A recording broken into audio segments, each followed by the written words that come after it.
तो अभी तो मैंने बताया कि कॉलेज में मैं क्या कर रहा था, सिवाय टाइम पास के तो कुछ किया नहीं। बिल्कुल वही एनआईटी पटना से पीएमसी और पीएमसी से एनआईटी पटना, बस यही टाइम पास करते थे। सुबह शाम इधर से उधर बस time pass, Muzaffarpur to Patna और पटना टू मुजफ्फरपुर। तो क्या स्तर मतलब क्या पढ़ते थे आप समझ, वो पढ़ने के नाम पे सिर्फ मैथ फिजिक्स और नैनो टेक्नोलॉजी पढ़ते थे, स्पेस टेक्नोलॉजी, और यही सब काम करते थे। 3-3 महीना जो समर वैकेशन होता था तो उसमें सिविल इंजीनियरिंग पढ़ने के बजाय 3 महीना घर पे बैठ के मैथमेटिक्स पढ़ते थे। वो भी 12th मतलब कोई भी बीएस के बाद जो बुक मिला बस वही पढ़ते जा रहे।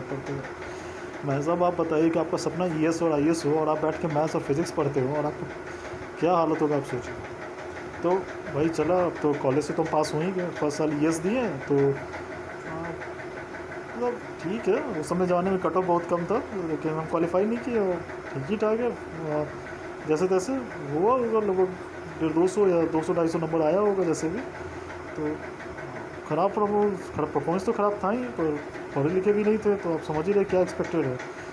तो और उस समय तो आपको पता भी नहीं है कि मतलब रियल प्रॉब्लम क्या है, और उस समय आपको जितना मार्क्स आता है तो आपको देख के ये लगता है कि इसमें पर 10-20 नंबर और इसमें 20 नंबर बढ़ा लेंगे तो इस तरह से हम ईएस बन जाएंगे। तो वही बेवकूफ़ी कि आपको पता होता है कि आप कैसे नंबर लाएं, कोई बेसिस तो होता नहीं है, ऑब्जेक्टिव आप बस लहा देते हैं। मतलब कंसेप्ट नाम का तो कोई चीज़ था नहीं, ढंग से तो आप पढ़े नहीं थे, बस वही बचपना कि आप ये सोचते हैं कि अब थोड़ा सा एक साल तैयारी करेंगे, सब में 20-20 नंबर ऐड कर लेते तो मेरा सिलेक्शन हो जाएगा। ठीक है, तो माँ बाप जिद कर रहे थे कि चले जाओ दिल्ली, क्योंकि जॉब छोड़ दिए थे हम फर्स्ट वाला। तो माँ बाप कहे कि दिल्ली चले जाओ बेटा और बी सीरियस, और वहाँ के बिना सिलेक्शन होता नहीं है। अब हम क्या कर रहे थे घर पे बैठ के, और हमको पूरा कॉन्फिडेंस था कि 1 ईयर में तो हम सिलेक्शन पा ही लेंगे।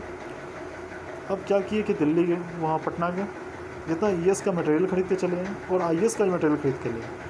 ठीक, और समझे कि सिविल इंजीनियरिंग दोनों में पढ़ना रहता है, सिविल इंजीनियरिंग दोनों का मटेरियल पढ़ लेंगे और ईएस में निकाल लेंगे और आईएएस में निकाल लेंगे। सपनों में तो कोई कमी रहनी नहीं है।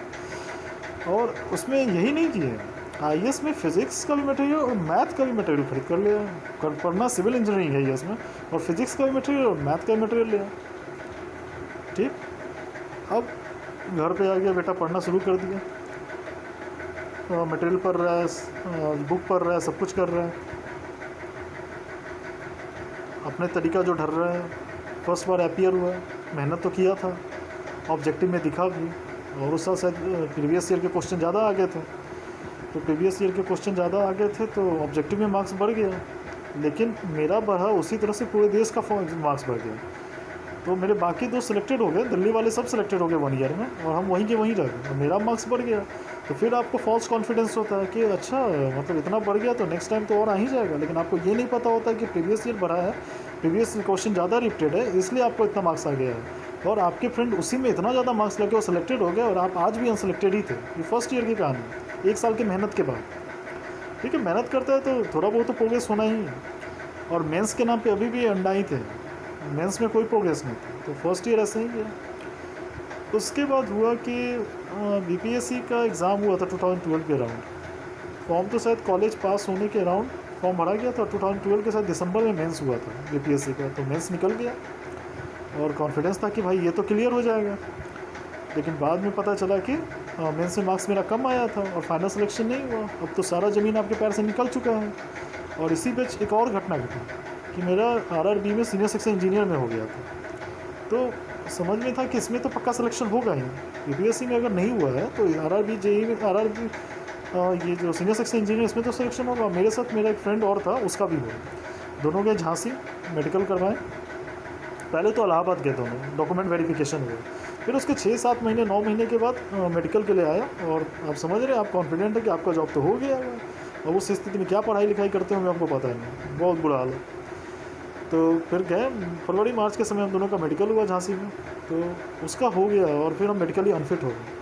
अभी तो बीपीएससी का झटका लगा ही था कि उसको पैर नीचे निकल ही गया कि वो मेरे सारे फ्रेंड का लगभग हो चुका था, और हम शायद उन लोगों में से सिर्फ 2 में ही बचे होंगे अपने कॉलेज का जिसका बीपीएससी का उसमें नहीं हुआ।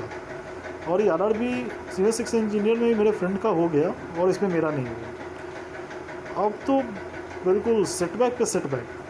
अब तो आप अनएक्सपेक्टेड था, पहले तो बीपीएससी में एक्सपेक्ट किए थे कि आपका हो जाएगा, तो उसमें तो मेंस का तैयारी हम इतने अच्छे से कर रहे थे और इतना अच्छा समझता कि मतलब बाद में पता चला कि कम नंबर आया था, तो कैसा तैयारी रहा होगा क्योंकि मेंस सचमुच में सीरियस सिचुएशन में नहीं था मेरा। और आरआरबी सीनियर सेक्शन इंजीनियर में वही हुआ कि फिजिकली अनफिट हो गए। अब दोनों एग्जाम में जो भी रीज़न हुआ हम फेल हो गए। तो क्या मेरा स्थिति रहेगा आप समझ सकते हो। और मेरा जो तो फ्रेंड था वो मेडिकली भी फिट हो गया और उसको पूरा कॉन्फिडेंस था कि उसका ईएस क्लियर भी हो जाएगा, क्योंकि वो पिछले साल दिल्ली में था और उसका पूरा भरोसा भी था, बाद में वो सिलेक्टेड हो भी गया।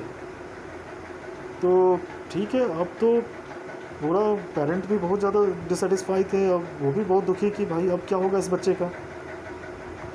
तो अब नेक्स्ट वीडियो बताते हैं कि आगे क्या होगा।